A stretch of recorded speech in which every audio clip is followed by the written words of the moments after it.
Меня зовут Захарова Милена, я ученица 8 класса Торикальской школы. Тема моего исследования – гидропоника как способ выращивания растений без почвы. Цель работы – изучить рост и развитие растений в разных субстратах и выявить преимущества выращивания растений методом гидропоники. Задачи. Во-первых, изучить особенности выращивания растений методом гидропоники. Во-вторых, выращивать методом гидропоники репчатый лук и комнатные растения Шлюмбергера. В-третьих, сравнить рост и развитие этих растений в разных субстратах. Гипотеза исследования. Мы предполагаем, что выращивание лука и комнатных растений методом гидропоники намного быстрее, чем выращивать обычным способом. Объекты исследования. Лук репчатый и растения Шлюмбергера. Гидропоника – это способ выращивания растений без почвы, при котором растение получает из раствора все необходимые питательные вещества в нужных количествах и точных пропорциях.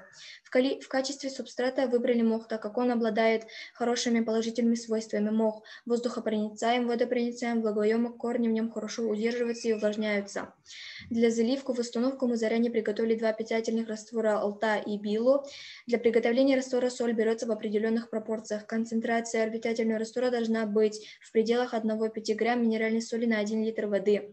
Правильно приготовленные растворы действуют продолжительное время. Сменяют раствор через 30-40 дней в зависимости от вида растения.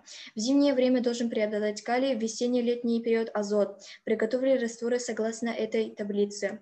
Выращивание растения осуществляли на солнечной стороне на подоконнике, используя искусственное освещение пустого аквариума.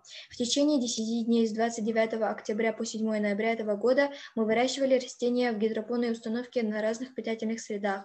На основе анализа из таблицы видно, что растения репчатый лук и Шлюмбергера, выращенные на питательной среде Алта, значительно по высоте и спелости превосходят питательную среду Билу, так как в питательной среде Алта находится наибольшее количество микроэлементов.